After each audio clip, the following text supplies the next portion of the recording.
Really? I'm too hard on the Panthers. Like, tell me what they've done good. Burns is gone. Jackson's gone. Chin's gone. They systematically have destroyed that defense. This is the Lombardi Line with former NFL executive Michael Lombardi. Now here is your host, Stormy Bonatoni, on VSiN, the Sports Betting Network.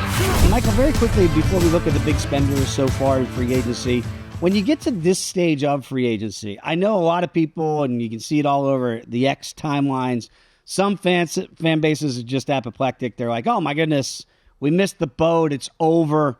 Other fan bases are ready to get that Lombardi and get it fitted for their showcases. Can you really still make headway, or is it too late out there for certain teams if they feel like they've just missed it in the first couple days?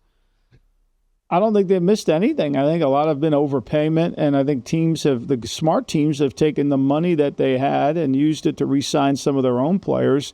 I know you as a Cowboy fan, David, I had to talk Femi off the ledge today too, because what Jerry said, we're all in. Skip Bayless has that tweet out there, boy. All in. I never saw a comma get so much attention in all my life. Thank God for the comma. It was remarkable. Yeah, I mean, Dr. Evil invented the question mark and Skip Bayless invented the comma, and so it gets this like what Jerry was saying was he was going to sign Lamb, he was going to sign Parsons, and he's going to sign Prescott. He's all in on those guys. He's not letting them go. That's what he was saying. He wasn't saying he's going to go chase and overpay some second level player. Now he gets Eric Kendrick because he knows the Mike Zimmer system, which is critical for Zimmer, but this is a long off season. Remember, Baltimore got 20 sacks out of two players who weren't even on the roster last year at this time, Kyle Van Noy and Jadeveon Clowney. So can we just calm down, And so I think it's just a little bit of an overreaction. Spending money doesn't necessarily mean that you're really making progress. I mean, I think Jacksonville spent money. I don't know, did they improve their team? Is Gabe Davis an upgrade over Ridley? I don't think he is. I don't think he is. And so Duvernay's a return guy. Could that help? Okay. I think, to me, you have to be very careful. Now, did Atlanta improve? Sure, because Cousins is better than Ritter, but that wouldn't have been hard to do. Whereas the Bears, have the Bears improved? I mean, the Bears take DeAndre Swift. And I'm always nervous about this, David. Whenever you take a player who's been on two different teams 2 years in a row, they know something about the player maybe you don't know. Right? I like DeAndre Swift. I'm a fan. But what bothers me is, why is a good player keep moving? Why did the Lions draft Gibbs over him and not sign him? Why did the Eagles pay all the money for Barkley and they had Swift? Could have signed him at an economical deal. They know something that I don't know, and that's what I worry about. Thank God that you can be the voice of reason here, because I try to do that from time to time on X. Like, everybody just calm down, relax. It's not over. It's just Why would you even try it on X? I know. It's impossible. You can't even try it on that platform. I mean, I had some guy giving me crap that I'm too hard on the Panthers. Really? I'm too hard on the Panthers? Like, tell me what they've done good. Like, tell me where – I mean, they at one time in 2 years ago when Steve Wilkes took over for Matt Rule – they actually had a good team. Actually, Matt Rule was putting together a decent team. He didn't have a quarterback. But they had a lot of good young players on the team. They were rebuilding their offensive line. He finally kind of got a coaching staff, a good line coach in James Campen, and he was starting to get something. If Baker Mayfield would have played half as good for Rule as he did for Tampa, Rule's probably not the head coach at Nebraska. Wow. So, and then they systematically have destroyed that defense. Burns is gone, Jackson's gone, Chin's gone. I mean, it's remember, this is a team that 2 years ago knocked the living crap out of Detroit. Yeah. Just killed Detroit, ran for 350 yards against Detroit. But the owner is involved, and he's taken over, and, what can you say nice about him? I mean, do you want me to lie to you? No, exactly. People can't handle it. But again, I look at that too. I saw a lot of people about the Panthers, and I'm like, I don't see it. Maybe this, Deontay Johnson trade, and all of a sudden it's going to click with Miles Sanders and Bryce Young. Same guys that they had last year, by the way, and everybody stopped them. We'll see what that offense looks like. They're the third highest spending team so far based on total contract values. What have they gotten? I mean, they take an offensive guard from Seattle, right?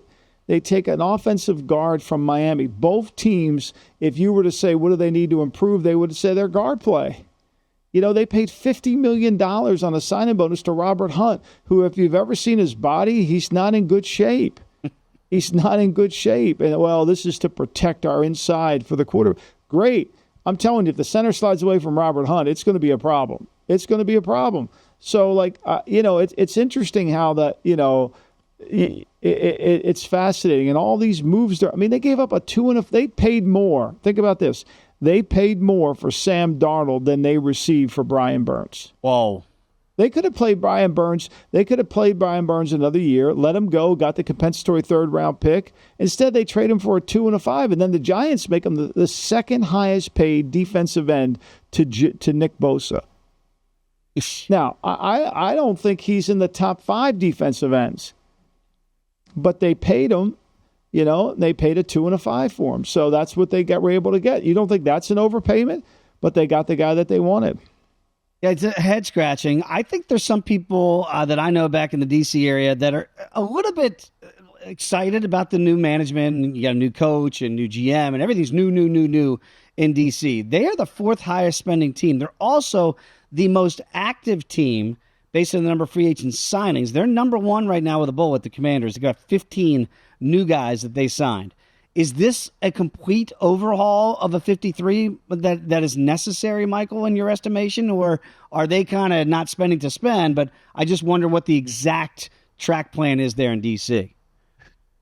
Well, I'm wondering, too, because when you sign, I think the Frankie Luva signing is excellent. I think the Jeremy Chin signing is excellent.